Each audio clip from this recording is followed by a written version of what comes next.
Hello everyone. आज हम देखेंगे एक इम्पॉर्टेंट टॉपिक जिसका नाम है एनीमिया। पहले इसकी डेफिनेशन देखते हैं। Anaemia is a condition in which haemoglobin level is below normal resulting in the reduced oxygen carrying capacity of the blood. Anaemia एक ऐसी कंडीशन है जिसमें हीमोग्लोबिन का लेवल कम हो जाता है, जिसके कारण ऑक्सीजन की कैरिंग कैपेसिटी कम हो जाती है ब्लड में।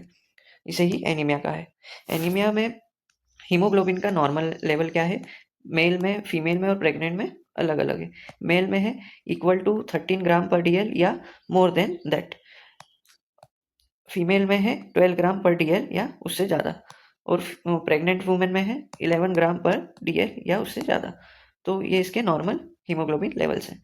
क्लासिफिकेशन ऑफ एनीमिया देख लेते हैं। According to the blood loss ये दो टाइप्स में है, एक्यूट और chronic. According to trauma surgery chronic में आ गया, हुक्वा या मेनोरेजिया। ये इसके ब्लड लॉस के अकॉर्डिंग क्लासिफिकेशन है। दूसरा है according to the decreased RBC production, जिसमें आ गया iron deficiency anaemia, vitamin B12 deficiency, folic acid deficiency और एप्लास्टिक एनीमिया। अब according to the increased RBC destruction, haemolytic anaemia, जिसमें आ गए सिकल सेल आ गया, थैलेसीमिया आ गया, मलेरिया आ गया। ये अकॉर्डिंग टू द क्लासिफिकेशन है डिफरेंट टाइप, जैसे ब्लड लॉस हो गया, डिक्रीज्ड आरबीसी प्रोडक्शन हो गया और इंक्रीज्ड आरबीसी डिस्ट्रक्शन हो गया। अब देखते हैं based on the size of RBC, जिसमें एमसीवी आ गया। तो माइक्रोसाइटिक है, एक नॉर्मोसाइटिक है और मैक्रोसाइटिक है। एमसीवी में लेस देन 80 होगा तो माइक्रोसाइटिक होगा, 80 to 100 में होगा तो नॉर्मोसाइटिक एनीमिया होगा और मैक्रोसाइटिक मोर देन 100 होगा। अब इसके कॉजेज क्या क्या हो सकते हैं कि ये लेस देन 80 हुआ, 80 to 100 हुआ या मोर देन 100 हुआ। तो लेस देन 80 कब होगा? जब आयरन की डेफिशिएंसी होगी।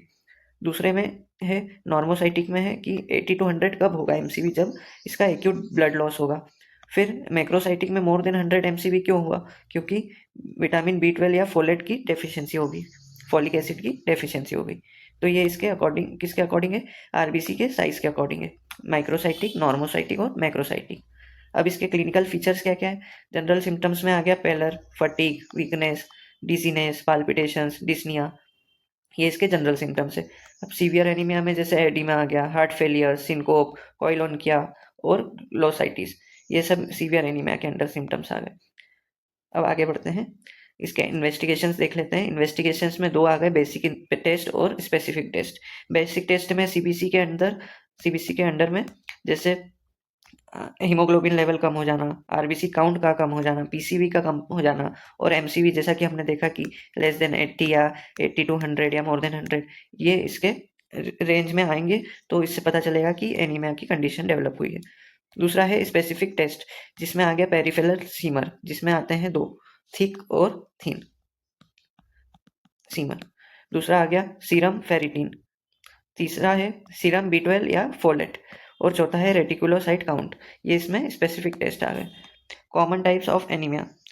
अब कौन कौन से कॉमन टाइप्स हो सकते हैं? जैसे मोस्ट कॉमन है आयरन डेफिशिएंसी एनीमिया, जिसमें क्या कॉजेस है? पुअर डाइट के कारण या ब्लड लॉस के कारण। इसके क्लिनिकल फीचर्स है पेलर या कोइलोनकिया। कोइलोनकिया यानी जो अपनी फिंगर्स के जो नेल्स है वो स्पून शेप्ड हो जाते हैं। जैसे ये एक स्पून है, इसमें थोड़ी सी जैसे डेप्थ बढ़ जाती है, वैसे ही नाखूनों में जो अपनी फिंगर्स रहती है उसमें भी ऐसी डेप्थ बन जाएगी और ये ऐसा थोड़ा सा उखड़ा उखड़ा दिखेगा नाखून।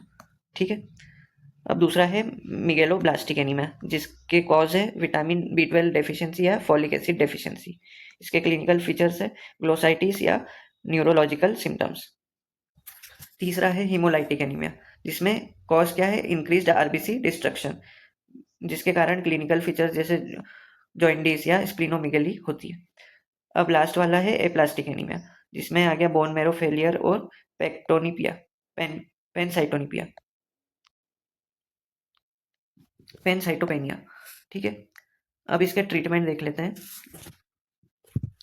ट्रीटमेंट में आ गया जनरल ट्रीटमेंट। दूसरा है ट्रीटमेंट अंडरलाइंग द कॉज, यानी जिस कारण से एनीमिया हुआ है उसी कारण को ट्रीट करना। ठीक है। तीसरा है न्यूट्रिशनल डाइट और चौथा है डीवॉर्मिंग। अब ट्रीटमेंट में आ गए तो जैसे अकॉर्डिंग टू द कॉज, जैसे हमने देखा, तो इसमें आ गया आयरन डेफिशिएंसी एनीमिया में क्या ट्रीटमेंट दे सकते हैं? तो ओरल या आईवी आयरन दे सकते हैं। ओरल या आईवी के थ्रू आयरन प्रोवाइड कर सकते हैं आयरन डेफिशिएंसी एनीमिया में।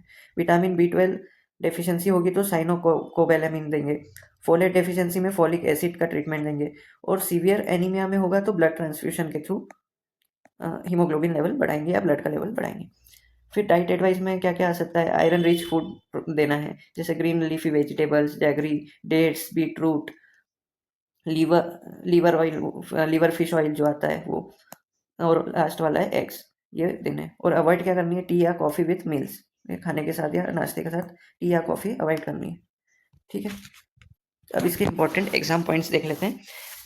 पहला है मोस्ट कॉमन एनीमिया, जो कि हमने देखा आयरन डेफिशिएंसी एनीमिया है। माइक्रोसाइटिक एनीमिया में क्या होता है, कॉज आयरन डेफिशिएंसी एनीमिया होता है। मैक्रोसाइटिक में होता है विटामिन B12 डेफिशिएंसी। अब gold standard for iron deficiency क्या है, सीरम फेरिटीन, जो हमने स्पेसिफिक टेस्ट में देखा था, वही है, जो कि एक्यूरेट टेस्ट है फॉर आयरन डेफिशिएंसी एनीमिया। क्या नाम है इसका, serum ferritin. Pallor seen in conjunctiva, nail bed and tongue. Gold standard for iron deficiency जैसा कि हमने देखा सीरम फेरेटिन है, और पेलर सीन इन कंजक्टाइवा और नेल बेड टंग, जैसा कि इस डायग्राम में दिया हुआ है। ठीक है, आज के लिए इतना ही। वीडियो अच्छी लगी हो तो लाइक कर देना, चैनल पे नए हो तो सब्सक्राइब कर देना। Thank you.